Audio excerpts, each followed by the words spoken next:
Brilliant idea, Charles. Why don't we get about 6 of them, put them on a bus and take them up to Hampshire for some... That'd be fantastic. We'd probably get a bulk discount or something. Gotta go. Good evening.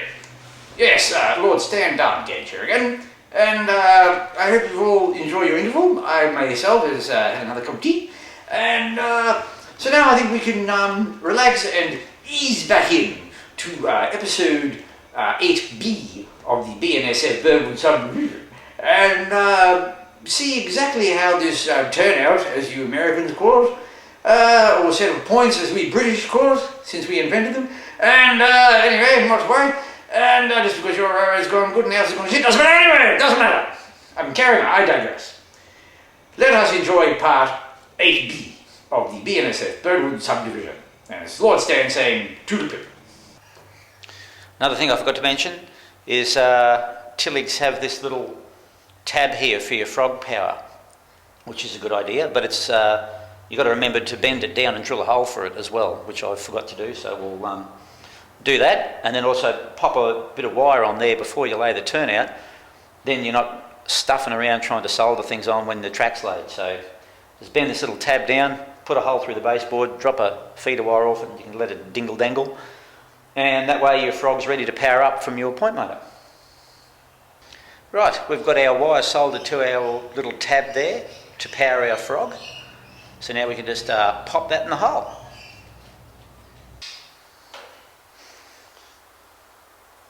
Okay, bring our underlay back there, locate our little pin, there we go, you see him coming through there, just give it a bit of a wriggle.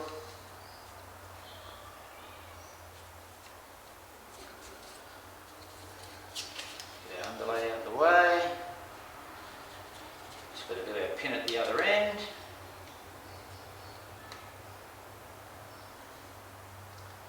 Like that. Pull our wire through, get rid of that.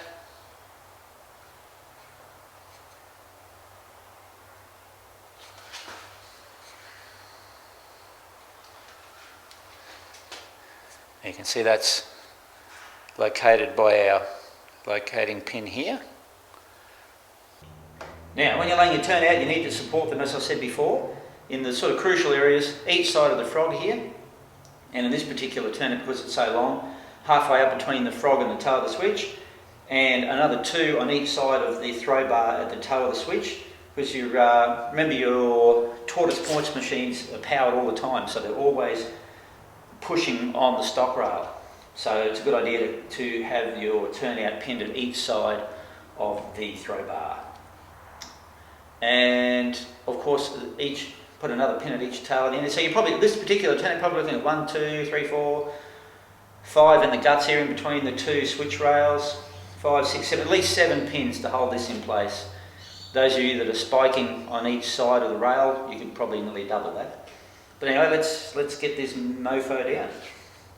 Now once again, use your straight edge as in your eyes, because that's the only way you're going to get it perfect. I'm using pins because I can't find the long spikes that I used to use. And the 3/8 inch spikes just aren't long enough to go through the rail and the track bed, which is very annoying. But hopefully I'll find some soon.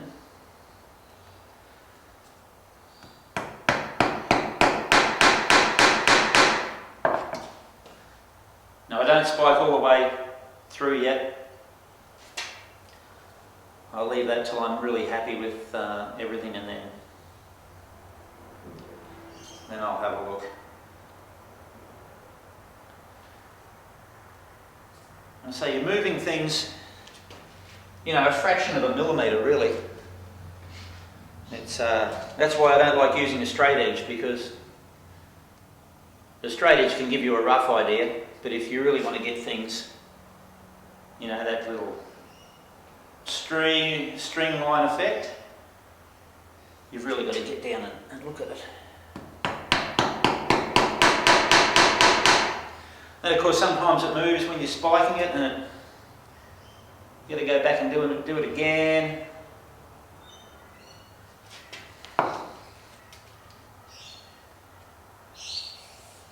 Just make sure your road bed's pushed in there as well. I don't normally spike, as you know, in the middle of the sleeper, but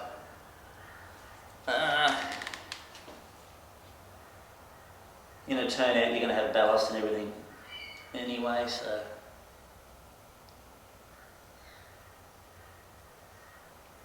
This is riveting stuff, isn't it?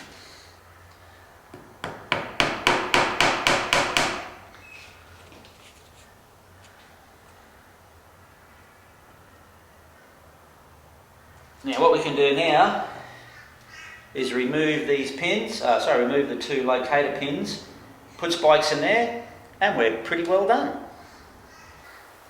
Now you can see here we've split our road bed from about here, not much further past the actual throw-over bar. And as we follow the turnout back, you'll see this edge coming off here, and the straight edge going through here. We just have to fill this gap in the middle here. And that way. Now you can also cut this underlay and do it in a one piece for the turnout if you like. Whatever way you like. This foam underlay has its advantages and disadvantages. As I said when I was in the track laying episode, you just have to be careful with your pins. If you overdrive your pins, they'll squash into the foam and pull the spikes or the rail clips off the track, and then that's very annoying.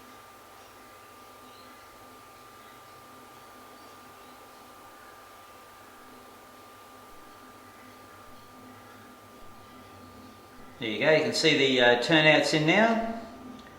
Just fast forwarding a few weeks, trendsetters, because some numbnuts decided to tape over the end of the turnout footage, so I've had to do it again. But since that's happened, we actually have a continuous loop around the layout now, so I'll give you a quick look at that while we're here. So that's the Tillig turnout installed. You can see the spring switch there, and they're quite good except for the sleeper spacing is wrong. I don't know why Pico or some of these other manufacturers don't make heeless points or spring switch points. It's not hard. If anything, it's easier because you don't have to worry about a pivot point. But anyway, that's the compromise I've got to make at the moment with the different sleeper spacings. But apart from that, and the fact that the Tilligs are very flexible and difficult to lay, as in because they're so flexible, they're a pretty good turnout. I've had two on the test layout now for 5 years, and they've copped a flogging and they're still going, so I'm pretty happy with them. It's just the sleepers, but anyway, hopefully ballast will hide that a little bit. But we'll give you a quick look at what's been happening in the last few weeks. Well, leaving that turnout, the line goes around the end of the peninsula section and starts the 2% grade. Up around, there'll be industry in the middle there. Up the grade there. Now up about this point here is where the helix will be. So the helix will be sitting in there, trendsetters, up above that track there. This is our main coming round across where we were before. Driving.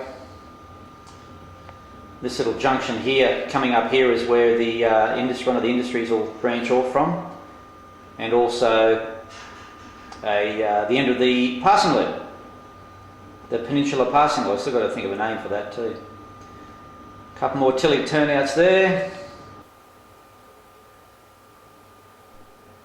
So curved turnout there.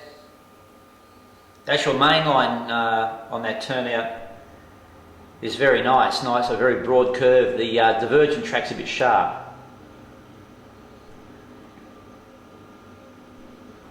You can see the top brackets there for the top level, and it comes out of that curve point through that straight turnout there,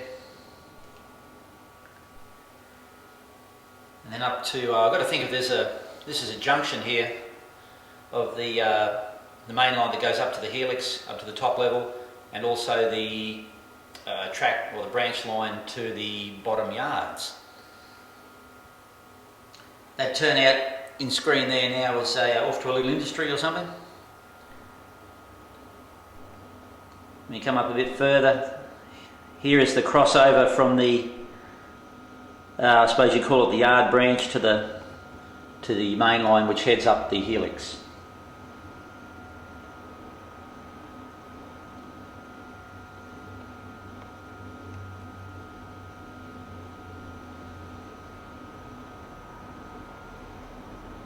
And there is another crossover from the up helix track and the down helix track. They're another pair of, I don't know, they're probably number 10s or something. They're about 18 inches long, I suppose, getting close. Maybe not quite 18 inches, I suppose. I think they're 500 mil. Oh, that'd be 18 inches, yeah. They're a pain to lay as well because they're so long, trendsetters. So looking back from the other end, we can see the main line coming up there in the middle, with our crossover off to the helix up and down track, and then also our other crossover down to the bottom main, and our branch off to the yards, I suppose you'd call it the yard branch or whatever.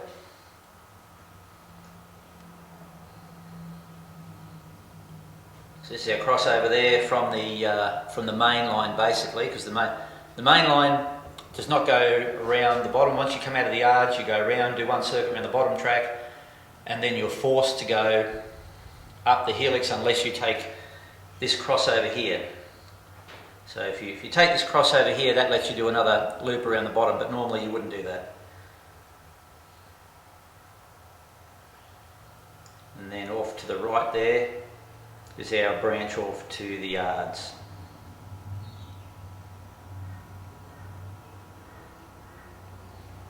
So the idea is you come out of the yards, do one circuit around the bottom, and then it forces you over to the main, and when you go up the helix, do one circuit up the top and then go up into the top yards. That's what mainline trains should be doing anyway. And here officially is the first train on the BNSF Birdwood subdivision. A Proto 2000 Jeep 38-2 with the ROM decoder, as you will pick up very soon. It's roots blown. Sorry, it's not a roots blown. Turbo 645 should be a roots blown 645, and it's a very early lock sound decoder, which I'll be changing over to a Tsunami. Don't hate me. The lock sound have excellent motor control straight out of the box, but their sound is very well, the early ones, the sound is pretty basic, but it was many years ago.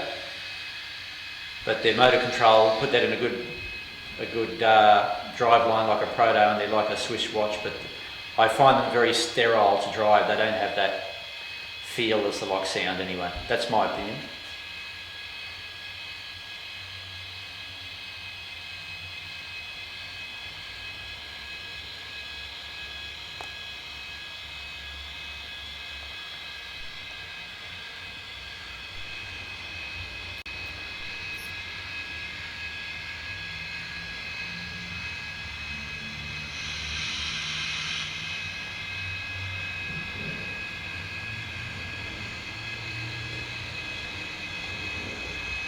This crossover was only finished about 2 days ago, so we do have a loop around now. It's only taken a year.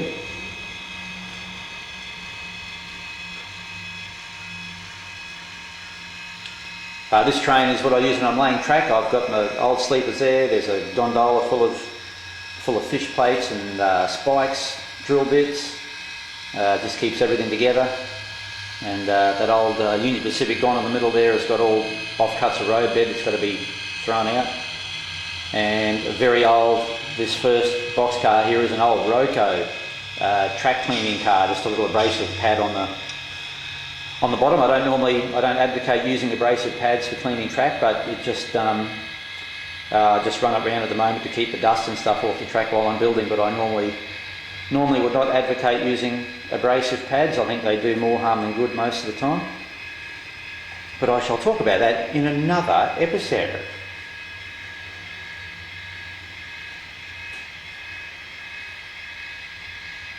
Anyway, that's it for turnout laying, I think. For now, anyway. So thank you for watching, and we'll catch up with you on the next episode. Hooroo!